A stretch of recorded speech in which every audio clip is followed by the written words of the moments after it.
Welcome to Nerdist Podcast number 542. We've added a second show to San Diego Comic-Con, and it's going to be good. I mean, they're both going to be good, but I feel like the shows will be equally good, so you don't have to worry about, like, which one do I go to? I believe they will be different guests, so if you wanted to go to both, you could have two different experiences. Not like even if they were the same guests, we're not going to say the same things verbatim.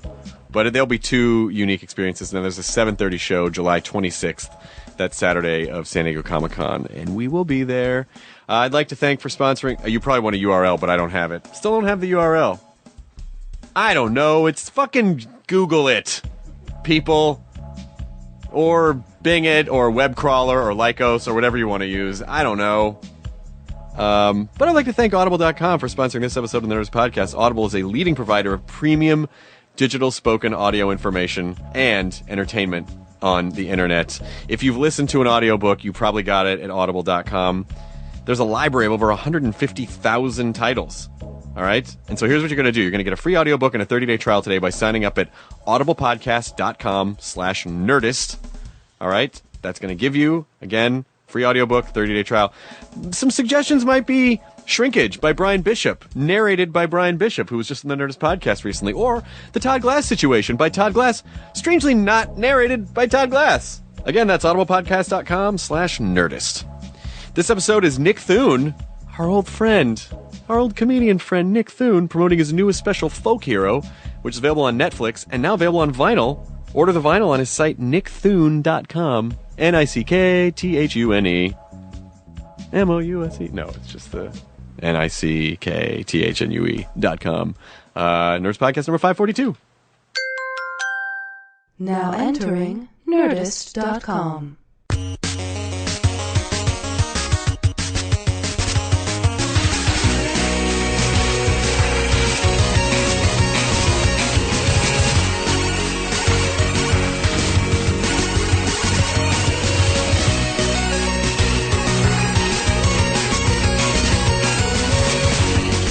Recording.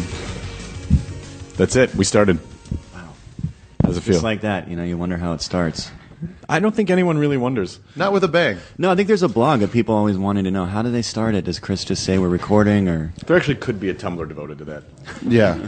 Is this it? Fuck yeah, they Is this started it. That's good. Is that Tumblr? Someone should really go back to all the episodes and just, like, every time that happens and just make a super cut. It's Have We Started.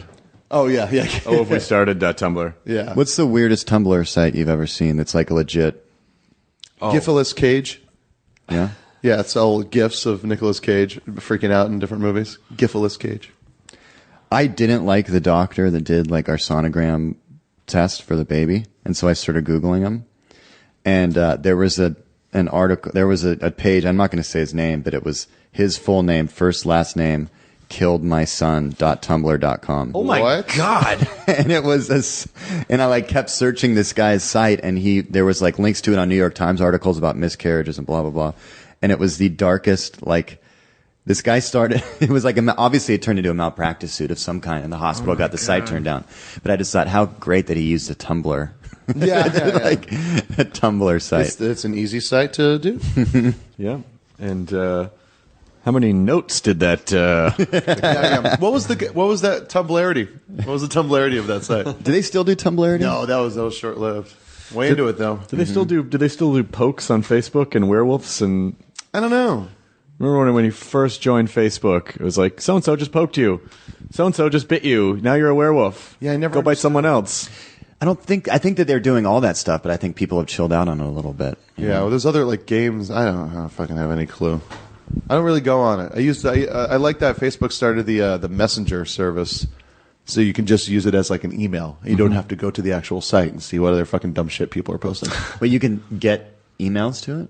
It's as if it's its own email service. Oh. So anyone who sends you a message on Facebook, you can have a separate app that you have that's just for those messages. Interesting. Yeah. So now I have to answer those messages. Or you just don't get the app if you don't want to. I always play that. I don't check Facebook that often. Sorry, I missed your stand-up show 2 months ago. Yeah, that's the best way to do it. Were you responding to yourself? I'm sorry I missed my show 2 months ago. Just wasn't there, wasn't aware. Are you touring at all right now? You know, I'm doing like Denver next month, but I'm not on a huge tour. Okay. because I'm a dad. Yeah. I try to do 2 weeks a month, though. I'm trying to put like a little Northwest thing together or something. You mean Kanye's baby? Yeah. Mm-hmm. Me and Northwest, just out on the road, no supervision. Mm-hmm. Whatever happens, happens. That would actually be a pretty great... Yeah, very good. That would be a pretty great way to do a tour. Just because you know... I mean, let's just say, hypothetically, you could rent that baby. Whatever you would pay for that baby would be worth it because, like, that baby would be the draw. Yeah, people come just to see Huge draw. Northwest. Yeah. I mean, not that you're not a draw, but but that baby is a bigger draw than all of us combined. It's almost like saying, hey, I'm going to take the original R2-D2 on tour. Yeah. And it's just going to be on display. Yeah. And I'm going to do it. See an R2-D2. I would love to see that. Yeah. I want to see a R2-D2. They gonna making the noise? They gonna make the noise? Bleep, bloop, bleep, bloop, bloop, Oh, bloop, sorry, bloop. we can't do the noises. Just Yeah, the sorry, R2-D2. yeah. Imagine, though. I bet they would rent out Northwest. just wonder what the fee would be. Well, in a way, when they release pictures to the press, it's kind of like renting out the baby in a weird sort of way. You know, the term is whoring. Mm-hmm. I think I'm actually whoring out a car right now. You sure are. This guy's a shiller now too. What'd you do? Well, I'm renting when I'm on the road. I whore out cars. You rent a car. Whoring out an apartment currently with my wife. That's true. You're right. Did you? When I'm on the road, I like to whore out a RAV4, and I whore extra for the nav. Yeah, so that I get the navigation, the never lost navigation. Sometimes system. I whore out a woman. Wait a second. No, sorry. I rent out a woman. Wait, what? Wait, I have sex with strangers. Okay, now we get down to the bottom of it. Right now, I'm on a whore to own program for a bunch of furniture. Nice. I always whore it with an option to own it, but I never really pick up that option. Oh, nice. Well, why? When the milk's for free. Yeah. No, you're talking about that cow that I've been whoring out for a while. You've been whoring out that cow, yeah. I love the Hortels, that band that broke off from Weezer. Okay, that's a bleed. Yeah, we brought it. Rentals, I got it. and then I got it. there's Matt. He did that. With their hit song "Acquaintances of P." That's right. Yeah. Because Rick Ocasek produced the album. Yes. Yeah. And they were talking about Paulina Porizkova. That is such weird trivia that I know. Rick Ocasek produced the album? He produced the Rentals album, as far because as I know. he produced the first and third Weezer albums, and he's about to do the next one. From the Cars? Yes. Yeah. Yeah, he did the Blue Album, Green Album. He's about to do their next one. Did he produce any of the Cars albums? I believe so. Here, Kyle, when you know something, chime in so we don't sound like idiots. Yes, he did produce a couple of cars. The Cars? The Cars? Yeah. That album? I don't know if he did that one. I think he did them later on. It's that Jimmy Page kind of thing where he learned how to do it and then just did it. Yeah. Gotta remember how fucking cool he was. It's pretty cool. Well, I mean, just in terms of the, when the Cars were out. Yeah. It's just one of those bands where you're like, man, I don't even know if I love the music, but I just fucking love those guys. But I did. I mean, I liked a lot of the Cars music, but they made some great stuff that they did. I mean, just great pop kind of. Yeah, it was almost like they broke down a science of how to make a pop tune. Yeah. And then they just did Nailed it. Yeah. I love that song All Mixed Up, which isn't one of their more popular ones, but I found, when you find a song through a backwards channel of you hear somebody cover it, like Mark Kolozelic, is that his name? Kozlik. He did this covers album and he did that Cars song. And then you think that that's his song. I didn't even know it was a covers album. And someone's like, oh yeah, the Cars version is great. And I'm like, what do you mean? The original? Oh.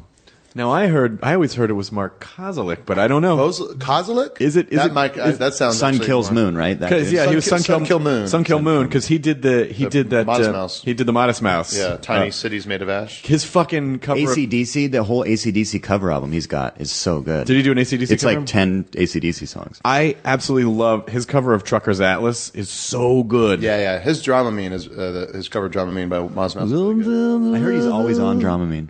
Probably. No, he just whores it. It's Lancet. Did you hear the last Sun Kill Moon record? No. Yeah, the newest one. It's the guy somehow has been able to make sadder songs. Really? They're even sadder. There's just the song about his cousin dying in a freak explosion. What? It's like a fucking 10-minute long song. Now the one, and it doesn't get any better. It's a real sad song. The one that I heard was the song about. And it's real. Yeah, it's all real. How he's friends. Who was he hanging out with? He was friends with. The song was all about. Oh, look it up. It had something to do with. Was it on the last album? It's the most recent one because I heard it on Sirius. Oh, okay, yeah. That last album. Though. Oh, he's talking about he's talking about hanging out with Ben Gibbard. Oh, I think really? the song's called My Friend Ben. Oh, jeez. And it's just this whole tale about. It's just this weird story about like how he goes and then he's playing a show and then he's hanging out with Ben and. Yeah, it's really he like kind of just step by step. There's always just that. He seemed like he had a line. He had a line in a song from that last album where it's just like, I was in a band in the 90s. Yeah, we were pretty cool. Red House Painters? Yeah, he was in Red House Painters. But like the line was like, we had a lot of female fans and damn, like fuck, they were hot. And now I just signed posters for guys in tennis shoes. I like that lyric. Yeah. That was like that was the kind of the single off this new album, right? Oh, well, that was Among the Leaves, so that was a single off the. Oh, okay. Yeah, Sunshine in Chicago or something like that was the song. But it's a real like a guy that had his moment, and now he's just aware of the moment, and realizes that like it's just kind of dads coming to see him. But what about like when Ben's my friend. Ben's my friend. What about when he was in Almost Famous? What was he in Almost Famous? He was one of the band members in Stillwater. Really? And where he really shines is when they're singing Tiny Dancer, when they're pulling away from that drug kind of experience in the morning. You know? Oh, yeah. And that's where you're like, oh, that's the one guy that can sing in this whole group. Oh, funny. That's really funny. Mm-hmm. Was he the guy that also was like, I don't know, man, I just want to get a burrito or something? I think so, yeah. That's a good one. Mm-hmm. Did you, were you in bands? I was in two bands. I was in a cover band called No Hablos, where we did all like Ricky Martin, like Latin, these like kind of like that Latin America kind of explosion. We only did those songs. Mm-hmm. And then I was as many forms as possible. Yeah, no, very serious kind of taking ourselves very seriously. And that's when I first did stand up. Actually, was an intermission of that band's show. And then I was just in another horrible cover band. You know, I never actually got into an original band, which was frustrating. But yeah, you've made songs. I have made songs. You made a ton of songs now. Mm-hmm. Oh, me and Kate Micucci kind of had a band for a little bit, and then Garfunkel and Oates really stole her away. She should be like Charlene E and start 80 bands in a year. I know. Ricky Lindholm. Too bad they're so good together. You were almost Garfunkel. Mm-hmm. I could have been. You could have been Garfunkel. Our band was Electric Vehicle. And we made it just for the bumper sticker sales. We thought that was kind of our main joke. Did you make funny. bumper stickers? We designed them. We never actually got to the press. It's never too late. Yeah. Then I don't know. Then like I said, Ricky really took her away from me. Ricky Lindholm. Well, you always have Ricky Martin. You can go back to your Latin covers. Did you record anything?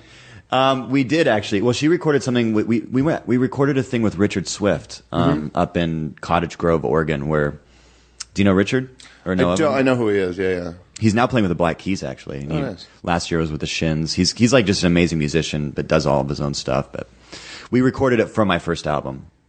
That's right. Because I remember pictures from you guys being up there. Yeah. Like that. Yeah. So you're from Seattle? Seattle. Mm-hmm. I love bumper. You know what I was just remembering was a time when we hung out. Who was Hugh Moore was reminding me of this just in New York at Bridgetown. Yeah. Where we went and got donuts super late at night one night. Me, you, Firm. Mm-hmm. It was 2007, I think. Mm-hmm. I think that was the second year of Bridgetown. Yeah. And you actually took my guitar and you're like, well, I'm going back to the hotel. So then you took my guitar and put it at the front desk. And I was like, man, Chris, people say he's a real dirtbag, but he's such a good guy. They're not far off, but he also does nice things sometimes. Every once in a while, he'll do something just so one person will be like, yeah, he's not so bad. That's all you need. Yeah. Trickle down effect. The one guy. Yeah. Everyone else will be like, I don't know. I love that festival. Yeah, it's a good festival. I haven't played that Saturday of San Diego Comic-Con, and we will be there. I'd like to thank for sponsoring. You probably want a URL, but I don't have it. Still don't have the URL. I don't know. It's fucking Google it, people. Or Bing it, or web crawler, or Lycos, or whatever you want to use. I don't know. But I'd like to thank Audible.com for sponsoring this episode of the Nerdist Podcast. Audible is a leading provider of premium digital spoken audio information and entertainment on the internet. If you've listened to an audiobook, you...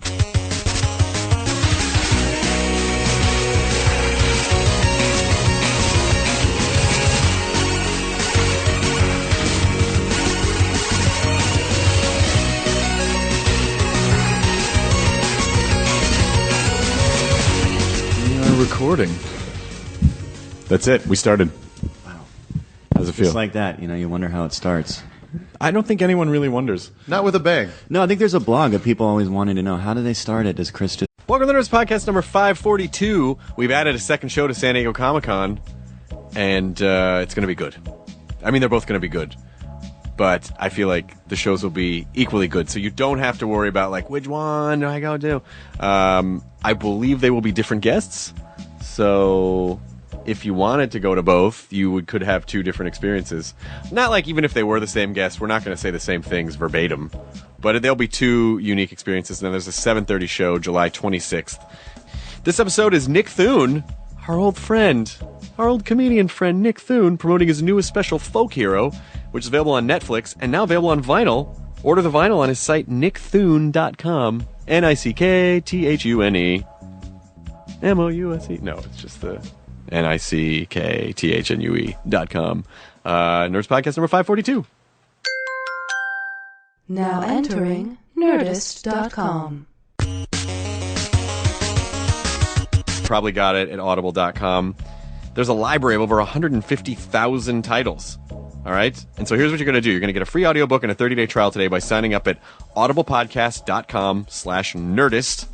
All right? That's going to give you, again, free audiobook, 30-day trial.